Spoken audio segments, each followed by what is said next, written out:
Ok, donc là normalement c'est bon. Je vérifie qu'on entend bien ma voix. On entend bien ma voix. Super. Hop. Oui, le son il est ok. Je vais juste tweeter tac tac tac stream Vue.js3 no. Excellent. Et on va pouvoir continuer à ce qu'on avait commencé ce matin sur Vue.js3. Donc mon app elle est là, mais si je dis pas de bêtises, mon serveur il est out. Donc je vais relancer le serveur avec la commande npm run dev. Et donc là le serveur il est lancé sur le port 5173. C'est le même port. Donc je mets enter. Et on se retrouve avec ce qu'on avait ce matin. Ce matin, on s'était arrêté là, on avait commencé à développer des petits composants, des petits trucs, et donc là, on va exporter notre image pour récupérer cette image et finir un peu avec ce composant Hello. Puis on va pouvoir commencer avec le composant d'en bas, on va dev juste un peu ça rapidement. On va voir bien sûr les explications et tout, comment ça se passe. Et puis après, je vais aller me coucher parce que je suis un peu fatigué. Mais comme j'avais dit que je le ferais, alors je me suis mis en stream et je vais le faire. Ça me permet aussi de créer du contenu pour ma chaîne YouTube et je préfère largement dev sur Twitch. Je sais pas pourquoi, je me sens beaucoup plus à l'aise dans l'expression de ma personnalité et je me sens moins comme un robot. Donc, tac tac tac, dans Assets, on va récupérer l'image que je viens de télécharger qui est laptop1.jpg. On la met dans Assets. Alors, si vous avez besoin du lien du Figma, alors je copie le lien.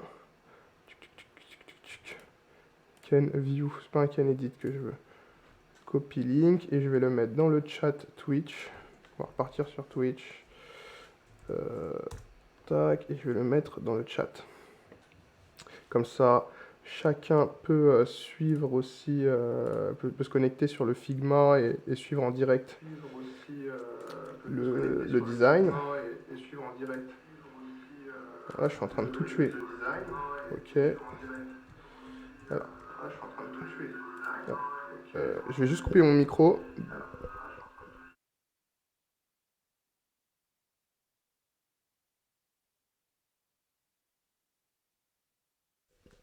Voilà. J'ai envoyé le lien dans le chat. Donc, chacun peut maintenant, surtout chacun, une personne, vu qu'il y a un spectateur. Merci à toi de me regarder dans mon stream. C'est magnifique. Je stream jamais seul. Et donc, on peut aller sur le lien du design pour pouvoir suivre en direct le stream. Et surtout, si vous êtes en rediff, si tu es en rediff, n'hésite pas à prendre le lien, à mettre pause et à checker point par point ce que je suis en train de faire. Donc nous, on a récupéré l'image, on l'a mis dans le dossier. Je vais agrandir ce qui se passe. Donc l'image, elle est là, c'est super. Et on va aller la rajouter, donc si je dis pas de bêtises, dans le component hello.vue. Je sais pas ce qu'il dit, je n'ai pas le temps pour ça. Voilà, donc on a button. Qu'est-ce qu'il me dit?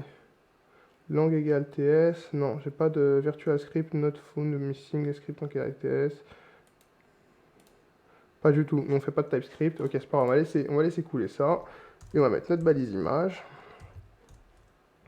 Et donc, dans la balise image, je mets deux points slash. Donc, on va sortir du fichier du dossier component. On va aller dans le dossier asset, slash, et je récupère laptop1.jpg. Alors, normalement, bon, c'est pas normalement, on doit pas le faire, donc je vais pas le faire. On met jamais d'espace dans le nom d'un fichier. C'est laptop, je vais le mettre laptop.jpg, j'enlève le 1, mais on met jamais d'espace dans le nom d'un fichier, c'est la base. Donc slash laptop.jpg, je sauvegarde et on va checker ce qui se passe sur notre application. Donc là, on a bien, ok, j'ai exporté l'image en JPEG, il faudrait que je l'exporte en PNG, donc exporte laptop 1. Pourquoi? C'est pour qu'on n'ait pas de background. En fait, le JPEG, ça prend le background, et le PNG, c'est un format qui ne récupère pas le background, mais qui récupère que le sujet de l'image. Donc, dans téléchargement laptop1.png, PNG, je vais réduire encore ça pour pouvoir faire un glisser-déposer. Tac, c'est bien là. Donc là, on a que l'image sans le background. Hop, j'enlève laptop 1, j'enlève l'espace. Et donc dans hello.vue, au lieu de l'extension JPEG, je mets PNG. PNG. Voilà. Là, on aura notre laptop directement, exactement bien, sans background. Et on va juste le centrer. Donc on va lui mettre une petite classe laptop. c'est assez simple. Je copie, je vais le centrer. Donc je mets hashtag hello.laptop. Et je lui mets un margin auto. Donc là, je recharge. Mon image n'est pas centrée parce qu'elle n'est pas en display block peut-être. Display block, voilà. Donc je vais lui mettre un display block. Si vous avez n'importe quelle interrogation lorsque vous êtes en train de faire quelque chose, testez directement dans la console parce qu'on teste dans la console, ça change rien. Là, on recharge la page, le style s'est barré. Donc là, j'ai pu tester. Je lui mets un display block et mon élément est centré. Donc voilà, tac tac tac, je vais lui enlever sa height pour qu'il prenne bien les proportions. Donc on voit que quand je force pas la height, il prend les proportions qu'il faut par rapport au laptop. Donc je vais enlever la height sur mon Hello. Et on va pouvoir passer à la suite. Ce que je peux faire peut-être, c'est mettre un margin bottom sur le header. Pour qu'il ne reste pas collé tout le temps comme ça. Donc header, je lui mets un MB 20px. Et voilà, donc comme ça on a un peu d'espace et... Oula, la petite surtension. Que s'est-il passé? J'espère qu'il n'y a pas un démon dans la maison, parce que là, ça c'est toujours, ça c'est... T'es en stream, après t'as un mec qui te dit en chat, derrière toi, l'esprit. Ah, ok. Non, bon, je suis parti un peu dans un délire. On continue. Donc là, j'ai mis un peu d'espace pour que ça soit un peu plus beau. Et maintenant, on peut continuer sur ça. Ce qu'on pourrait faire, c'est faire le desktop aussi. Donc mettre en place le style en desktop, mais comme on n'est pas là pour le style, on est plus là pour le dev. Je vais continuer en mobile et ce qu'on fera, c'est peut-être dans un autre stream, quand j'aurai un peu plus de temps, que je serai un peu moins fatigué. Dans l'autre stream, on mettra en place le style desktop. Donc en dessous, ce qu'on va faire, c'est qu'on va créer un nouveau component qu'on va appeler info counter. Info counter, ça va être un composant parent, on va appeler info counter, et ça va être des counters.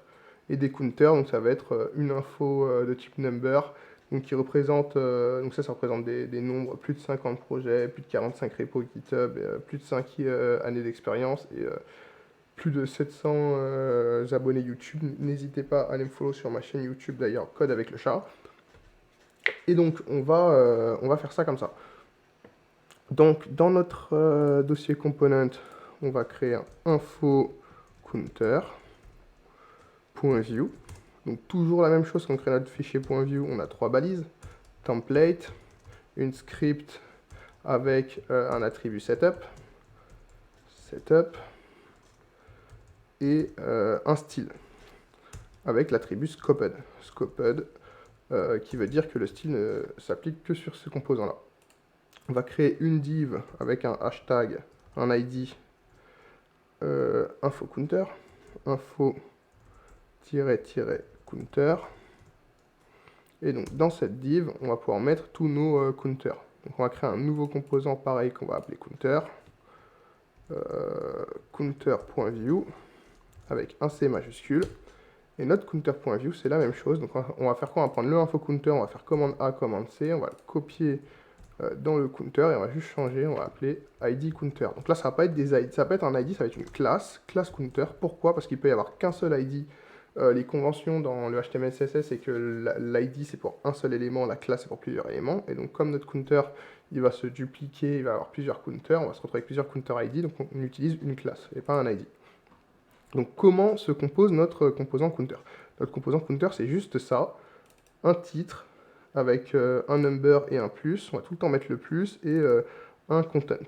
Donc ce qui s'est passé dans le premier stream qu'on a fait ce matin, on avait déjà créé un composant bouton.vue, et on lui a passé toutes les informations via des props.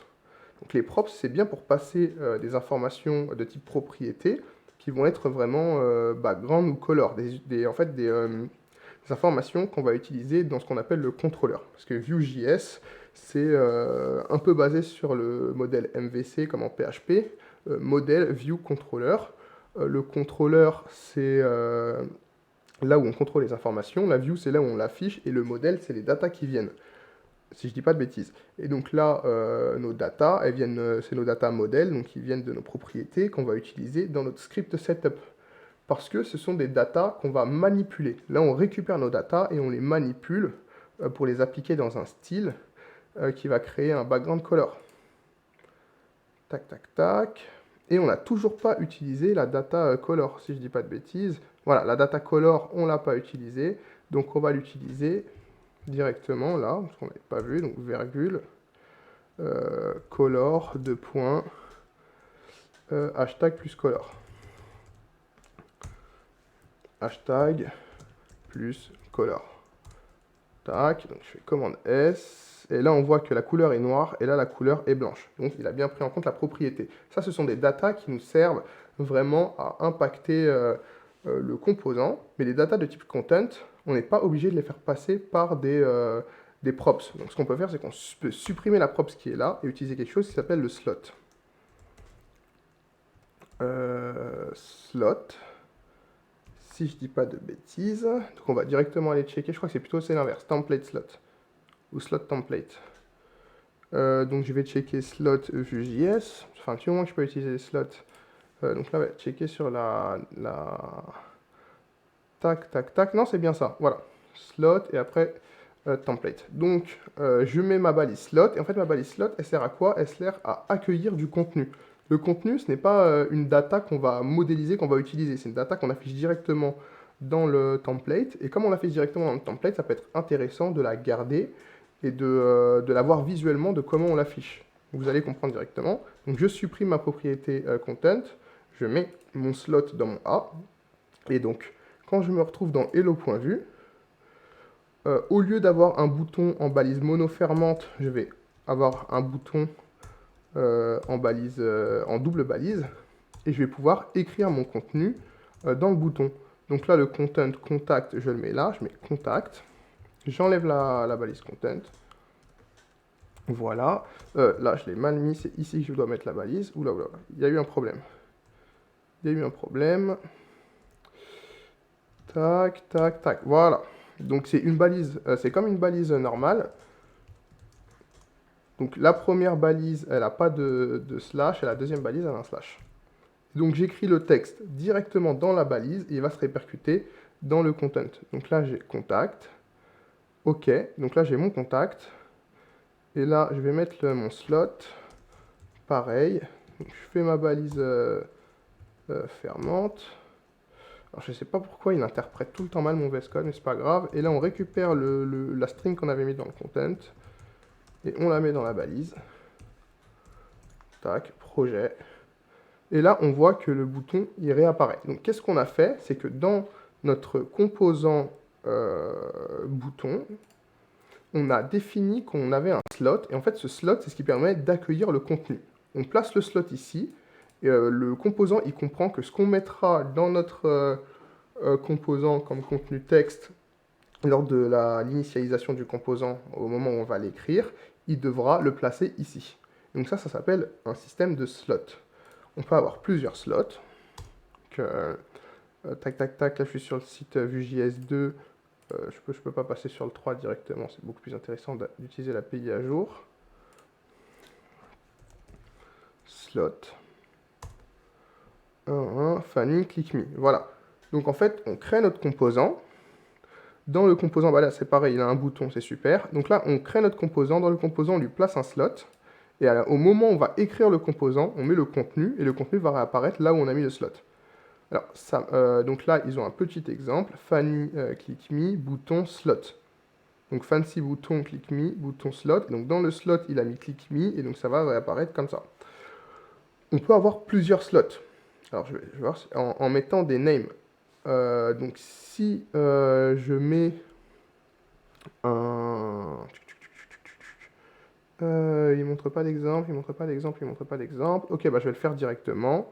C'est pas grave, comme ça va être bien. Si on veut un multi-slot, on a besoin... Donc par exemple, notre composant est beaucoup plus intelligent. Ah ben voilà, pas de souci. On va le voir avec le deuxième composant qu'on crée, parce que notre composant est plus intelligent. Là, on va avoir deux slots. Un slot pour accueillir le number et un slot pour accueillir le content. Donc on va retourner sur notre composant counter. Et donc notre composant counter, ce qu'on va faire, c'est qu'on va faire A1, H1. Dedans, on va lui mettre un slot. On va lui mettre name égale title, pour dire que là, c'est le contenu du title. Et en dessous, on va mettre un P. Et dans le P, on va mettre un slot. Et le slot, on va lui mettre un attribut name. Name égale content. Et donc, en faisant ça, on indique que dans ce slot-là, on va pouvoir passer le contenu du title, et dans ce slot-là, on va vouloir passer le contenu du content. Ça nous permet de passer du contenu du composant enfant au composant parent sans avoir besoin d'utiliser les propriétés, et de maximiser l'utilisation des propriétés pour des datas qu'on va directement manipuler dans le script. Donc les autres datas, c'était des datas qu'on ne manipulait pas dans le script parce qu'on les manipulait directement dans le template via une utilisation intelligente. Donc si je retourne sur le composant button.view, on utilise les datas dans le template, mais on utilise d'une façon intelligente, c'est-à-dire dans la propriété 2.style, et on ne peut pas récupérer une data du slot dans le 2.style. La data du slot, elle reste dans le slot. Donc pour repartir sur notre counter, là on a défini la structure de notre counter, un H1 avec un P, et donc dans notre info counter, on va importer notre counter, import counter from ./counter, et donc là on met notre composant counter, je ferme la balise, et dedans je vais créer une balise template, donc, comme la balise qu'il y a au-dessus. C'est une balise template qui va dire qu'on va écrire dans le template du counter. À cette balise template, je vais mettre hashtag title, qui va me permettre de relier ce template-là au title, pour bien qu'il sache de quel template relie à quel texte. Là, je lui mets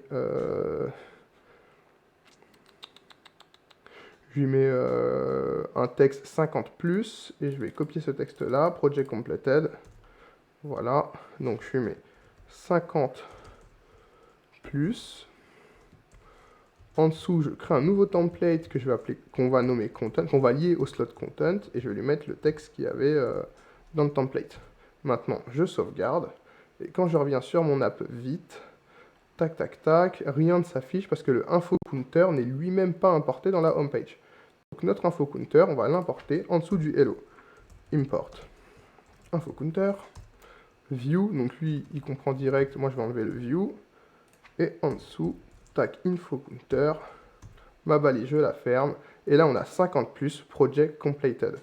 Donc là il a tout seul, en fait, le système de slot en Vue.js, ça nous permet de transmettre d'un parent à un enfant le contenu texte. Donc vraiment le contenu qui est purement texte. Et visuellement, qu'est-ce que ça apporte? Ça apporte que là, visuellement, on comprend directement notre counter. On sait que c'est un composant qui prend un title et un content. Et nous, on comprend directement visuellement où est le title, où est le content. Que si on le mettait dans des propriétés, on comprendrait aussi via le nom des propriétés, mais c'est plus simple directement d'interagir. Et ça ressemble à la composition du HTML. Donc dans le counter, il y a un H1, un P. Si on n'aurait pas utilisé un composant, mais on aurait utilisé la création de notre counter, on aurait une div counter avec un H1, un P. Donc c'est vraiment, on garde la même structure. Donc ça permet d'avoir une meilleure lisibilité, et c'est ce à quoi sert les slots. On n'utilise pas les slots pour faire styler ou les props pour faire styler. On utilise les slots et les props pour le cas d'usage dans lequel ils ont été conçus. Les slots ont été conçus pour le contenu texte, et les props ont été conçus pour les datas qu'on va manipuler. Et ça, il faut toujours le retenir, il faut utiliser ce pourquoi a été conçue la chose. Donc notre info counter, on va le reprendre. Ici, notre info counter, du coup, tout est un peu centré, donc on va tout centrer. Tac, tac, tac, je récupère mon ID, je copie. Hashtag info counter. Et donc tout dans mon info counter. Ah non, c'est pas info counter, c'est direct dans le counter. Je suis bête. Counter. Donc c'est pareil, classe counter. Point counter. Et donc tout dans le counter. Donc point counter H1. Point counter P. Donc virgule point counter P. On le met en tac.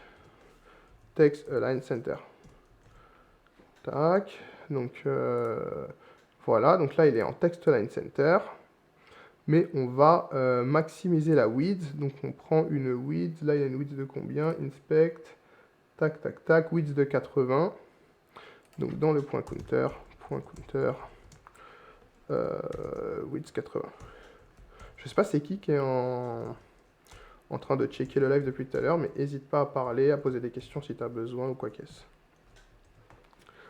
Donc là, on a une width de 80. On se rapproche plus ou moins de ce qu'on a ici. Tac, donc le content, lui, il est en font size 8px avec une color de BF. Je sais pas quoi. Donc on va faire point counter p color hashtag la color. Tac. Alors j'avais déjà copié le hashtag.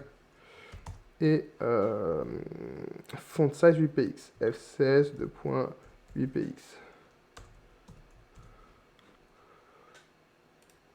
Voilà. Font size 8px, tac, tac, tac, tac. Donc tout est plus ou moins centré. Ok, why not? Ok, why not? Et donc là, on en veut 2. Et ensuite, on veut un petit tiret. Donc, ce qu'on va faire, c'est qu'on va aller gérer par 2 avec des tirets. Comment est-ce qu'on va gérer ça? Donc, dans mon info counter, je vais les boucler. Tac, tac, tac.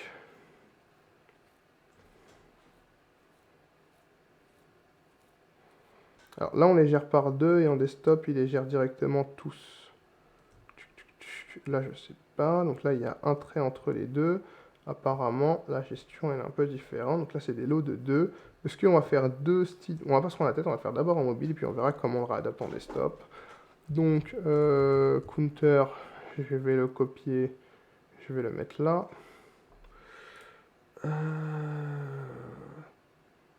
Ouais. Tac, je récupère mon 45 plus. Non, on va créer un nouveau, on va créer une ref. Donc, import.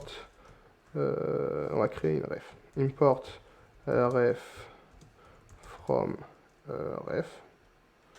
Import ref from ref. From view. Et donc, on crée une const data égale ref. Et donc, c'est un tableau, notre ref. Et donc, un tableau d'objets. Chaque objet a un title et un content. Et donc, chaque clé title content va contenir du coup les datas qu'on aurait dû mettre. Et on va boucler dessus, et on va se débrouiller pour pouvoir boucler 2 fois. Voilà, pire, c'est pas compliqué. Tac. Tac, donc là 50 plus projet completed. Donc nous, ce qu'on va faire, ce qu'on va récupérer les datas, c'est 45 plus GitHub repository. Donc je copie un nouvel objet, je mets 45 plus GitHub repository. Ensuite, 5 plus hier expérience.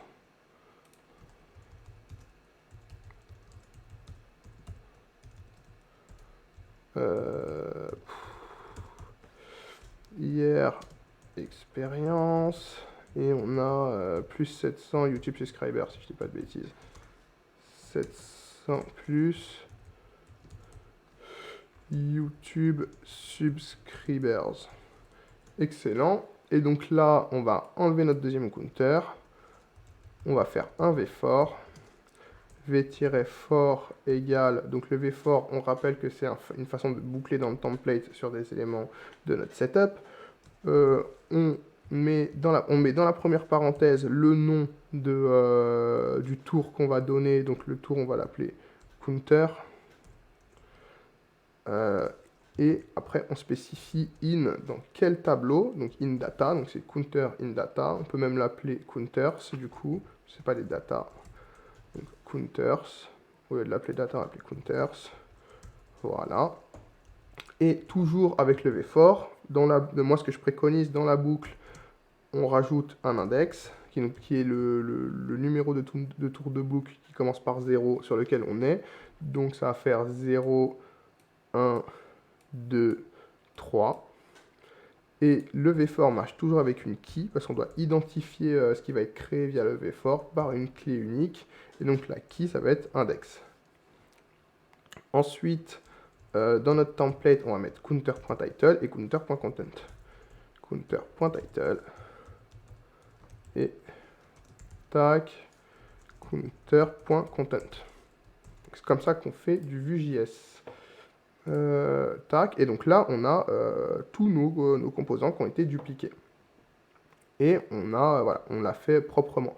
Ce que je préconise aussi, c'est vu qu'on a on a toujours des plus là, d'enlever les plus.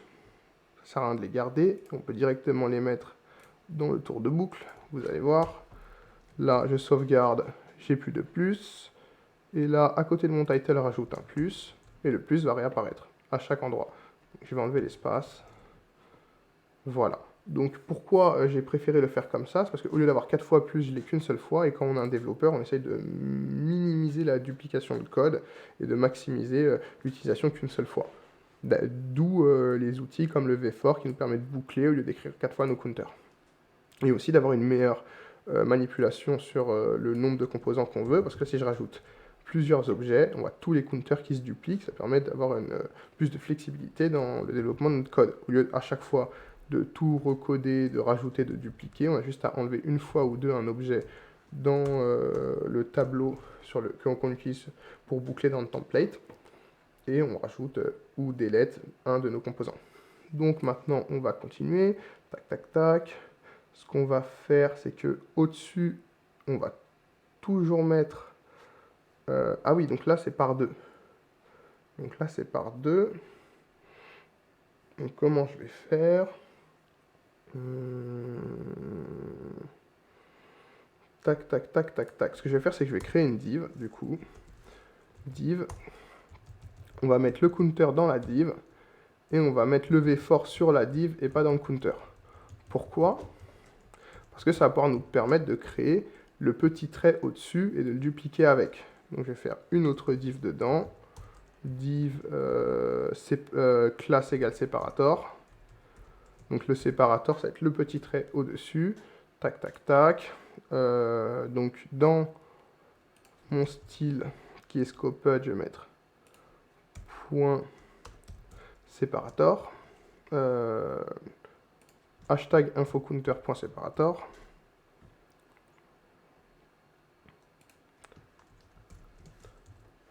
Et donc le point séparateur, on va lui mettre une 8 de 3px, background black.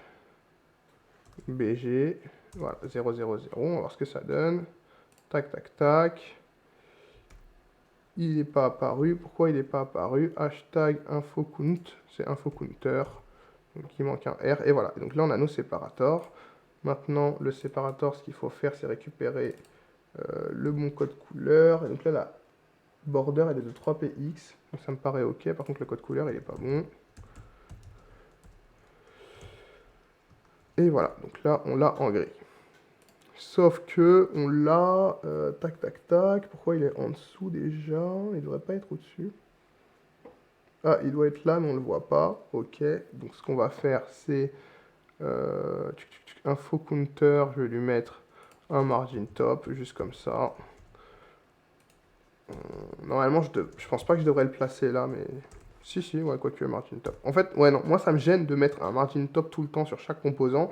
Tout ce qui va être margin, top ou bottom, pour différencier le contenu des uns des autres, c'est mieux de le mettre dans le composant parent. Pourquoi? Parce que comme ça, c'est pas automatique à chaque fois que tu crées ton composant. Si tu as besoin d'un margin top spécifique à chaque fois, bah, tu l'appliques sur le parent. Et là, comme on s'en fiche un peu, et qu'on va l'utiliser qu'une seule fois, surtout le composant info counter, bon, je me permets de le mettre là. Voilà, donc là on a un margin top de 20 pixels, et ce qui va se passer, c'est que nous, on ne veut pas un séparateur à chaque fois. Tac, tac, tac, on veut un séparateur... oui, mais ça va être compliqué en fait. Pourquoi? Parce que le séparateur, il gère Si j'enlève le séparateur une fois sur deux, en fait, l'élément ne se mettra pas comme même là. Moi, ce que j'avais comme idée, c'est d'enlever le séparateur une fois sur deux, arrivé à ce moment-là, mais le séparateur, il ne se mettra quand même pas dans... il ne se mettra quand même pas... En fait, on n'aura pas cet aspect-là. On n'aura pas un séparateur de counter, un séparateur de counter. Ce qu'il faut, c'est avoir deux counters quand on boucle à ce moment-là. Donc, on va recommencer notre tableau, c'est pas un souci. On va commenter tout ça. En fait, on n'en a plus besoin du tout. On va tout recommencer. On crée une div. Ça va être toujours la même chose, sauf que là, on va changer notre tableau aussi. Ce qu'on va faire, c'est que notre tableau, ça va être un tableau de tableaux. Donc, dans notre tableau, on va avoir deux tableaux. Un tableau là. Tac. Oula. Un tableau là, voilà. Je mets une virgule. Et les deux autres objets, on va aussi les mettre dans un tableau. Et donc comme ça, on les aura deux par deux. Et on verra pour le desktop, parce que sur le desktop, on voit qu'ils sont tous alignés, mais on verra plus tard pour le desktop. C'est pas ça la problématique actuellement. La problématique actuellement, c'est de régler notre problème à nous. Donc on recommence sur notre v-for, v-for counters. Donc là, on a counter, entre parenthèses, counter, virgule, index, in counters. Et on a deux points key, donc la clé, qui est égale à index.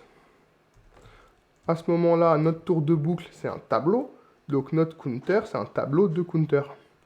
Donc comment on va faire ça? On va créer un counter, notre composant counter.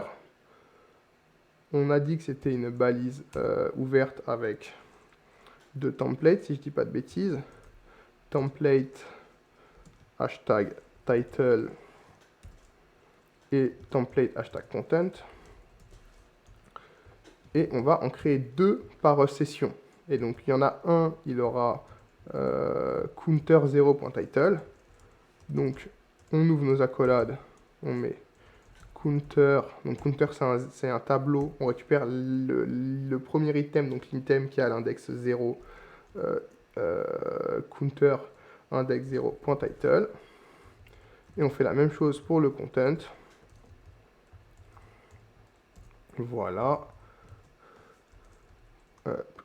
Content. Et ce qu'on peut faire, c'est qu'on peut supprimer le counter d'en dessous. Tac. Et dupliquer l'autre. Et au lieu de mettre 0, on met 1 et 1. Donc, 1 et 1. Et ce qui va faire qu'on va avoir deux salves de deux counters. Donc là, on a deux salves de deux counters. Tac, tac, tac. Donc là, je l'ai mal écrit. Content avec deux n. C'est content avec un seul n. Voilà, donc on a, là ils sont divisés deux par deux. Ce qu'on peut faire, c'est que maintenant, cette div-là, on va l'appeler class wrapper-counter. On va pouvoir mettre les counters, le wrapper counter en display flex pour avoir les deux counters alignés sur l'horizontale. Donc tac, tac, tac, info counter. On va garder cette nomenclature-là. On va juste changer la classe. Voilà, wrapper counter, et on le met en df. Df, ça veut dire display flex. On va le mettre en AIC, align item center, donc on va les aligner au centre. Et justify content space between, qui va les écarter sur les bords. Tac, et donc là on a tout ça écarté sur les bords. Ouais, c'est pas mal écarté sur les bords comme ça, et on va mettre des paddings. Donc padding 0px en top et bottom, et 30px en left et right. Et voilà, ça nous les rapproche un peu. Ça, c'est la technique pour les rapprocher. On met un margin bottom de 20 pixels. Tac, et donc là, on les a... Ah non, on va même pas mettre de margin bottom parce qu'on a nos séparators. Donc nos séparators, ils vont les mettre... On va mettre le margin bottom sur nos séparators. Donc, tac, tac, tac. Séparator, donc on met une div point séparator. Donc là, tac, tac, tac, on a nos séparators. Il y a un problème. Ok. Donc, wrapper counter, separator. En fait, le problème, c'est ça, c'est qu'il faut créer deux divs. En fait, on va mettre tous nos counters dans une autre div parce qu'on a placé notre wrapper counter en display flex pour avoir l'alignement de nos counters à l'horizontale. Le problème, c'est que si on rajoute notre séparateur dedans, il est pris dans le display flex. Donc, on va enlever le display flex du wrapper counter. On va l'appeler, non, on va l'appeler container counter. On va laisser wrapper counter. On va mettre l'autre div, on va l'appeler container counter. Classe égale container-counter. Et ce qui est, c'est pas compteur, c'est counter, voilà. Et tout ce qui a trait au display flex, on va le mettre sur notre container counter. Donc je reprends un peu la structure de mon info wrapper counter. Tac, sauf qu'après wrapper counter, je rajoute la classe container counter, parce que le container counter est dans le wrapper counter. Et j'enlève sur le premier tout ce qui était attrait au display flex. Et j'enlève sur le deuxième ce qui était attrait au padding. Je sauvegarde. Et là, voilà, on a... Alors, je vais zoomer pour qu'on puisse bien voir. Qu'est-ce qui s'est passé? Je fais commande R. Voilà, je recharge. Et donc là, on a un séparateur au-dessus à chaque fois. Donc, c'est la même, voilà, la même chose que sur notre design. Donc là, on va checker la différence entre les séparateurs. Il y a 13 pixels de margin bottom entre les séparateurs. Donc on va mettre sur chaque séparateur, on va mettre 13 pixels margin top, 13 pixels margin bottom. Donc séparateur, on va mettre margin 2.13px, 0px. Donc ça fait 13 en haut, en bas, 0px à droite, à gauche. Voilà, donc là on a nos 13px, 0px, et il nous manque un séparateur en bas. Donc ce séparateur là, on va le mettre en bas, mais pour pas l'avoir à chaque fois, parce que si on le met en bas, on va l'avoir à chaque fois, je le mets, et là on l'a, alors je l'ai mal placé, c'est en dessous de cette div, donc pour bien qu'on voit, il faut bien mettre les tabulations. Dans notre div container separator, container counter, on a deux counters, et en dessous de la div container counter, je vais remettre un séparateur. Si je remets le séparateur ici, on voit qu'il y a un bug de séparateur. Donc ce qu'il faut faire, c'est dire à ce séparateur, je veux que tu sois là uniquement si on est sur le dernier tour de boucle. Donc au dernier wrapper counter, tu me mets un séparateur en bas. Et ça, comment on fait? On a une propriété qui s'appelle vif dans le template. Et vif, c'est une propriété de conditionnement. Donc vif, si la valeur est true, alors tu affiches ce composant. Si elle est sinon, tu ne l'affiches pas. Donc là, je vais mettre false, par exemple. Je sauvegarde, et là, on n'a que deux traits. Si je mets true, je sauvegarde, et on a 4 traits. Et donc, nous, pour que la valeur soit vraie, on va dire if index égale counter.length-1. Donc, si on est sur le dernier tour de boucle. Index, c'est le numéro du tour de boucle, donc il est à 0. Et donc, s'il est à 1, parce qu'il n'y a que deux items dans notre tableau, donc 0, 1, s'il est à 1, alors on va... tu m'affiches le séparateur. Donc on fait if index égale 1, tu affiches le séparateur. Et donc là, on voit qu'on a 1, 2, 3 séparateurs. On n'en a plus 4. La problématique avec ça, c'est que si je rajoute un nouveau tableau à mon array, tac, tac, tac. Alors, il y a eu un bug, non? Il y a eu un bug. Si je rajoute un nouveau tableau à mon array, et bien là, on se retrouve avec deux séparateurs.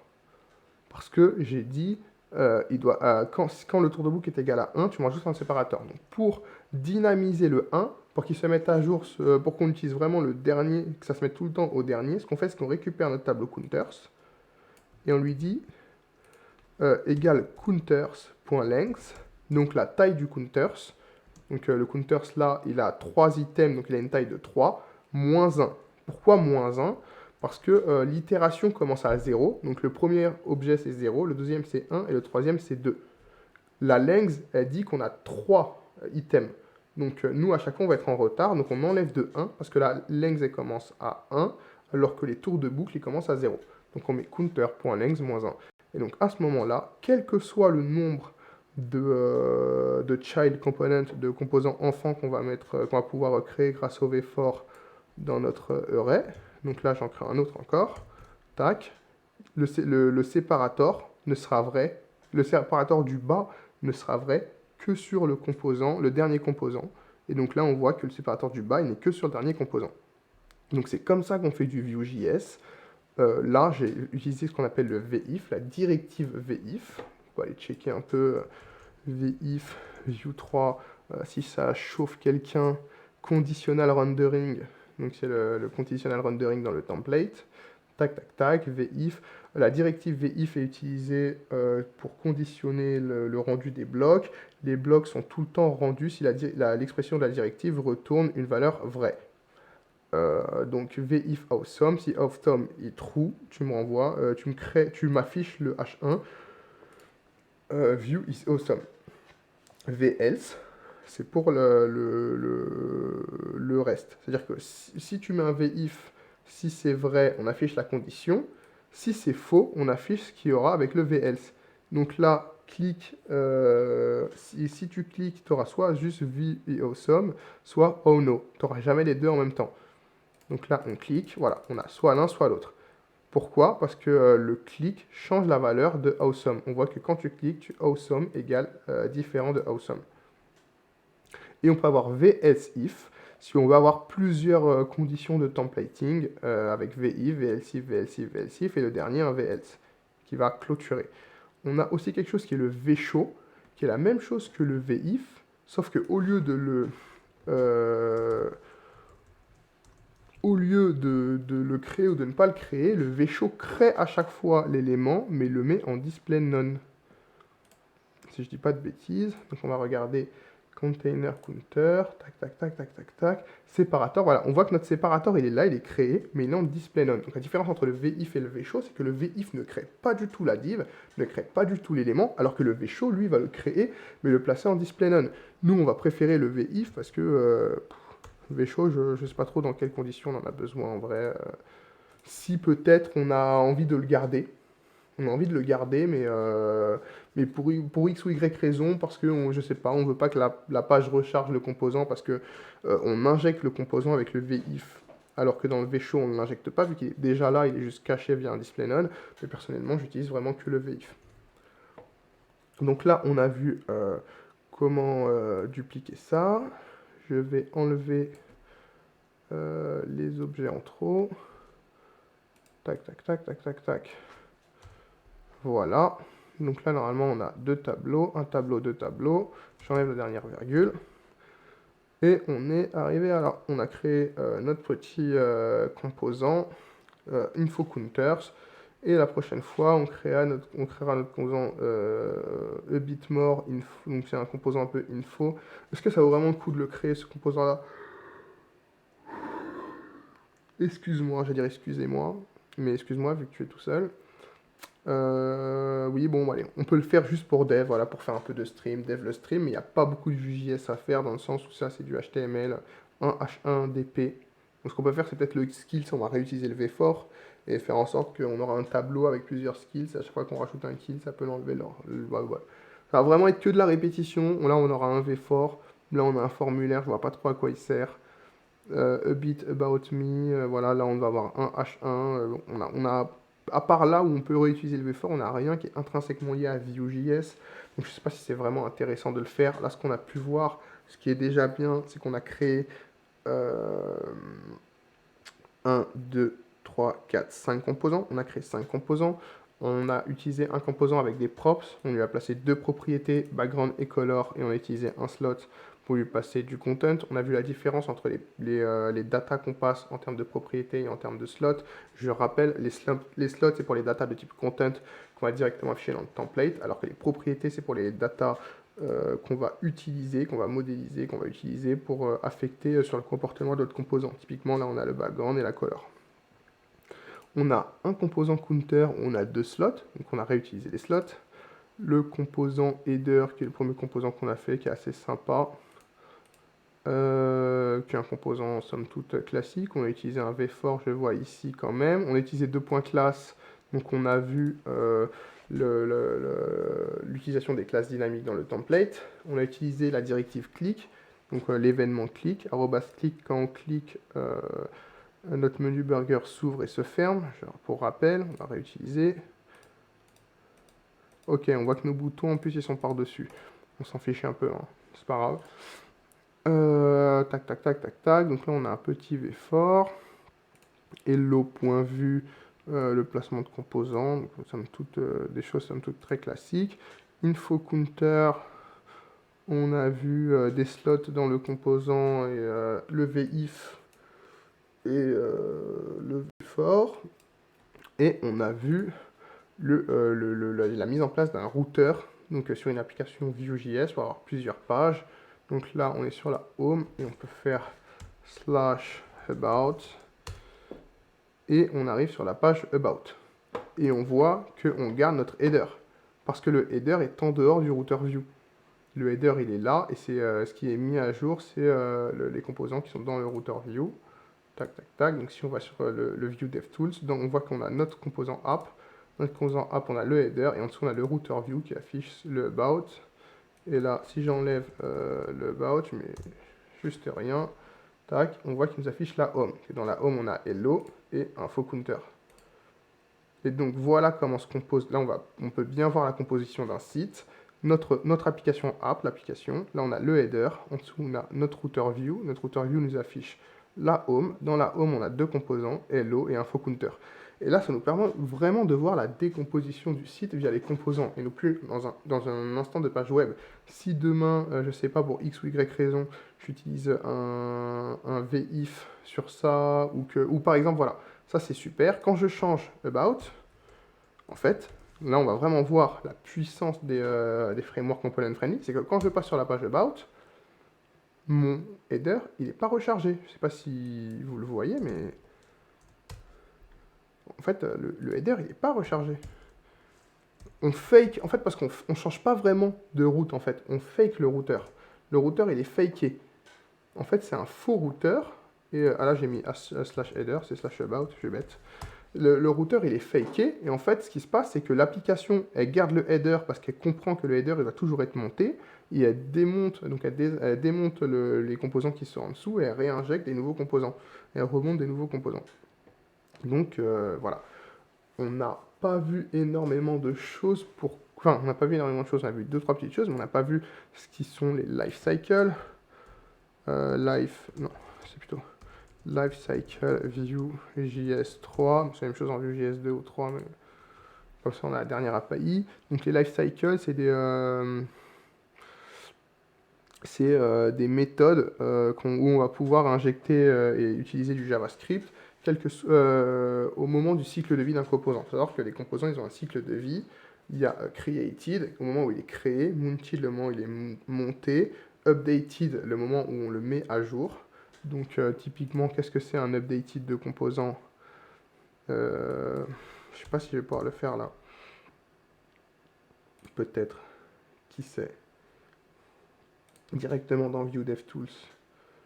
Je suis pas sûr. Alors là, il a pas des fois le navigateur il bug, il comprend pas qu'on est sur du Vue. Voilà. Je vais aller sur Lighthouse, Vue. Donc qu'est-ce que c'est le montage et le démontage de composants? Tac, tac, tac, info counter. Voilà. Donc là, j'ai des datas. C'était pas montage et démontage que je voulais dire, mais c'est sur le changement de data. Voilà, en tout cas, j'ai des datas. Projet completed, je mets Toto. Et là, au moment où je le change, bam, Toto, il a changé. Et là, il a démonté et remonté que ce composant-là. Donc en fait, les composants... Ah oui, c'était sur Lifecycle. Le composant, ils ont des cycles de vie. Donc ils ont plusieurs cycles de vie. Créer, monter, update, donc mis à jour, et destroyed. Là, par exemple, mon composant, je l'ai mis à jour. J'ai pris une data qui était dans mon array, qui est dans info counter. Et c'est une data qu'on envoie à counter. Donc là, c'est une data qui va être envoyée à counter. Donc là, c'est le Toto qui est envoyé au premier counter, qui est le content du premier qui va être envoyé au premier counter. Si je le change en code avec le chat, en fait, je mets à jour. On est dans le lifecycle updated. Là, ta code avec le chat, il n'a pas démonté ni remonté, il a juste update. Il a update le composant. Et le destroyed, c'est vraiment quand on détruit le composant, donc on tue l'application. Et donc ces 4 états de composants, on peut interagir avec eux donc pour mettre en place des fonctions et du code JavaScript qui va être appelé à des moments précis du cycle de vie du composant. Et je sais pas, je vais donner un exemple. Typiquement, on fait import on mount. Donc là, on a on mounted, c'est au moment de le monter. On before mount, c'est juste avant qu'il soit monté. On unmounted, c'est au moment où il est démonté. On created, non, on a juste created alors. Created. Tac, tac, tac. Non, bon, bah, on va aller voir sur Vue.js, qu'est-ce qu'il nous dit par rapport au lifecycle. Donc là, on a on mounted, on updated, on unmounted. Donc, mounted, c'est au moment où le composant il est monté. Updated, où il est mis à jour. On unmounted, au moment où il est démonté. Before mount, c'est juste avant qu'il soit monté. Before updated, c'est juste après qu'il soit juste avant qu'il soit update. Before unmount, c'est juste avant qu'il soit détruit. On error captured, c'est quand on capture une erreur. Render tracked, c'est pour traquer des effets de rendu, mais il est on dev only. Et voilà, donc on a on activate, je sais pas ce que c'est, on deactivate non plus. Et le reste, on s'en fiche un peu. Donc là, je vois juste qu'il n'y a pas de created. Donc peut-être qu'ils ont retiré le created depuis Vue 3. Mais on va se concentrer sur mounted, updated, unmounted. Et le plus utilisé, c'est le mounted. Donc là, onMounted. Donc en fait, comment ça s'utilise? On appelle notre méthode onMounted. Tac. Et dans la méthode onMounted, on crée une fonction. Donc là, je crée une fonction fléchée. Et dans cette fonction fléchée, je peux mettre quelque chose comme console log. Mon component est monté. Et donc au moment où mon component va être monté, il va lancer le console log en callback. Et donc là, on a monté 4 composants counter, parce que c'est dans le composant counter que j'ai utilisé mon console log, et donc il me console log bien 4 fois. Mon composant est monté. Voilà, donc là on n'a pas eu vraiment d'utilité à utiliser des composants Vue.js avec vraiment du JavaScript. En fait, on n'a pas fait beaucoup de JavaScript, on a fait du Vue.js dans le sens où on a utilisé ce qui est spécifique à Vue.js, mais on n'a pas fait de JavaScript avec des fonctions genre ma fonction, nanani nanana. La seule chose qu'on a fait, on a fait un clic vite fait, mais c'était un peu nul. Ce qu'on aurait pu faire, c'est dans le info counter, non, c'est dans le header. HEADER, ce qu'on aurait pu faire, c'est dans le header, au moment du clic, donc là, arrobas clic, au lieu de mettre state égale state, ce qu'on peut faire, c'est créer une fonction ici. Donc on va créer une fonction fléchée depuis une const update state. Donc c'est une const qui va retourner, tac, tac, tac, et donc là, state différent égale state. Voilà, et donc update state, en fait, c'est ce qui va contenir directement ce qu'on avait ici. Donc là, on met update state, on recharge, et donc là, on a un assigned to constant variable. And at update state, ok, donc là, il y a un problème, peut-être c'est les flèches qui bug, qu'est-ce que j'en sais, moi? Non, assigned to constant, assigned to constant variable. Tac, tac, tac, ah voilà. Je vais peut-être mettre ça parce que c'est pas quelque chose que je veux retourner. Typiquement, en fait, finalement, et c'est plutôt state.value parce que quand on utilise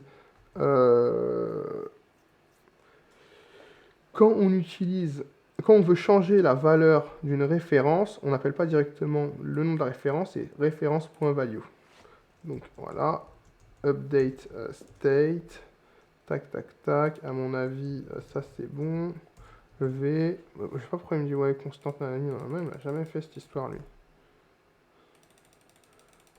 Ah, donc là, a priori, il n'y a plus rien. Ok, il n'y a plus rien. Tac, tac, tac.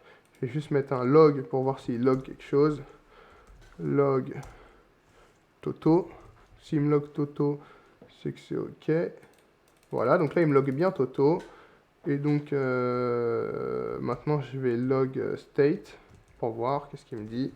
State, tac. Ref imp nanani nanana, ok. Donc, state.value alors. State.value, tac, tac, tac. False, false, false, false, false. Donc, state.value égale différent de state.value. Peut-être que c'est tout en point value qu'il faut mettre. Et voilà, donc c'était juste les points value.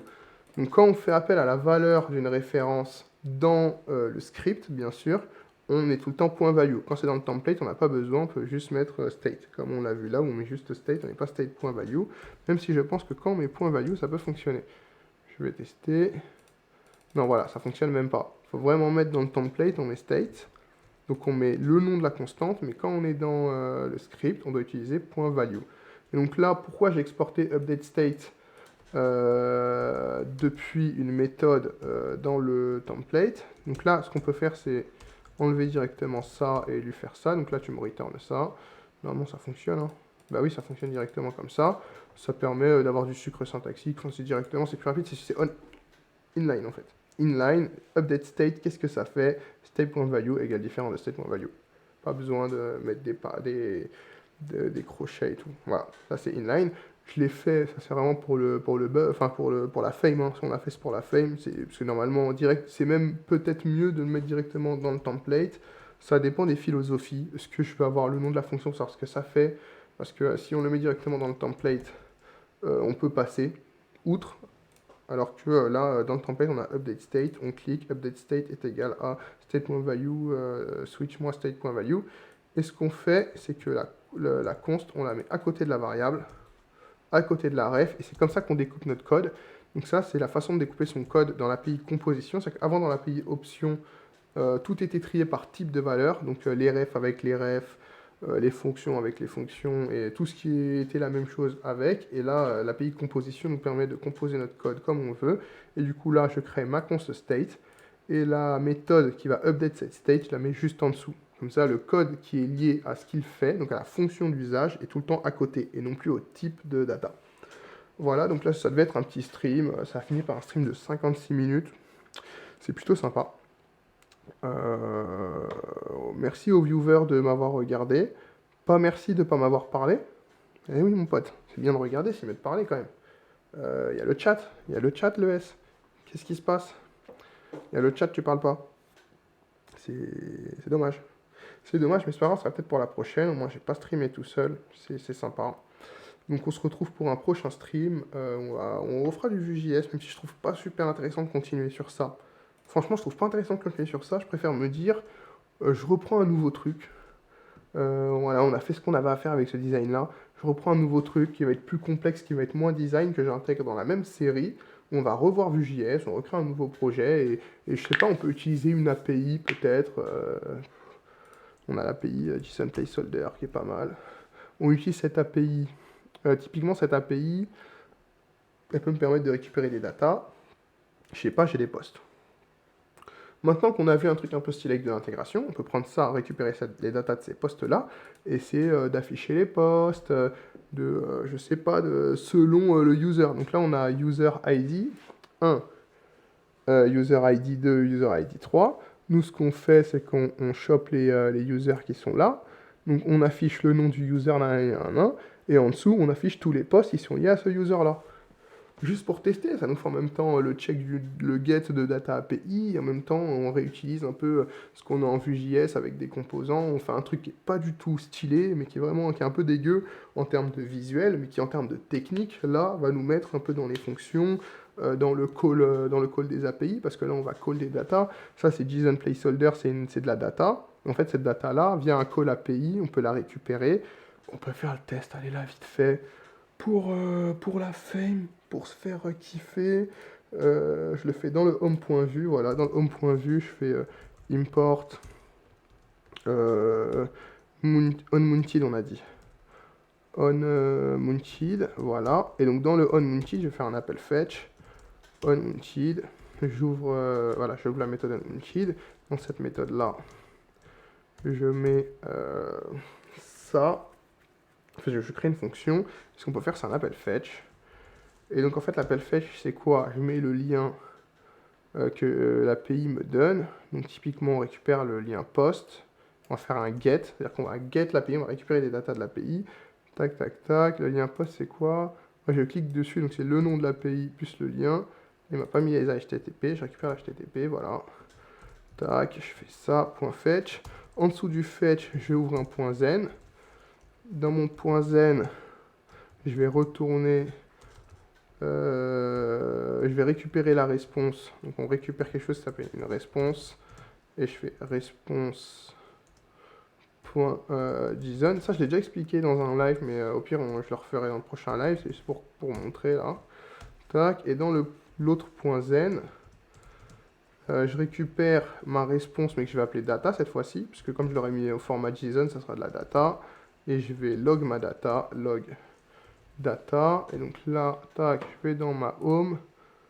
Et voilà. Et donc là, dans mon console log, j'ai récupéré les données qui étaient dans la base de données de JSON placeholder. Donc là, l'objet 0, j'ai body, kuya, nanana, ID 1, title, user ID. Et donc ça, c'est toutes les infos qui sont au niveau de là. Donc ça, c'est sur ce lien-là, on a toutes ces infos, mais ces infos-là, elles sont dans une base de données, la base de données JSON placeholder, et via leur API, ils me donnent un endpoint. Le endpoint, c'est ça, c'est le nom de leur site /post, et grâce à ce endpoint-là, je peux getter des data. Et les data que je peux get, c'est celle-ci. C'est comme ça qu'on utilise une API, c'est via les appels fetch. Si je dis pas de bêtises, la dernière fois, je l'ai un peu foiré, mais là, vu que je suis à l'aise, je vais le faire. Ce qu'on peut faire, c'est ça, c'est A5 await. Donc ce que je peux faire, c'est au lieu d'utiliser les zen, là je mets A5 devant ma méthode mounted. Là je fais const data égale await. Et là je mets mon fetch. Tac. Et normalement, si je fais log data, tac. Donc là il me fait quoi? Nanani, nanana. Voilà, il me fait réponse de type course. Donc là, pour l'instant, c'est une réponse. Pourquoi c'est une réponse? Parce que le await, il faut que je le mette aussi devant data. Await. Tac, réponse, nanana, type course. Nanana. Ah oui, c'est une réponse. Ok. Là, je vais faire data. Donc là, ma data, ça va pas être une const, ça va être une lettre. Comme ça, je peux la remodifier. Là, je vais faire data égale data.json, parce qu'il faut que je transforme ma data en JSON. Tac. Et là, voilà. Donc là, sans utiliser les fetch zen, je crois que je peux enlever le await qui est là, parce que j'ai pas besoin de await, je l'ai await une seule fois. Tac. Et là, je recommence. Ah non, là, j'ai une promise. Donc le await, je dois quand même le mettre au moment où j'appelle mon console log. Et donc c'est await A5, ça me permet de ne pas utiliser les zen. Donc là, sur ma méthode mounted, je mets A5. Ça veut dire que ma méthode elle va être asynchrone. Elle va attendre une réponse d'une base de données ou d'une autre méthode qui ne va pas être une réponse instantanée.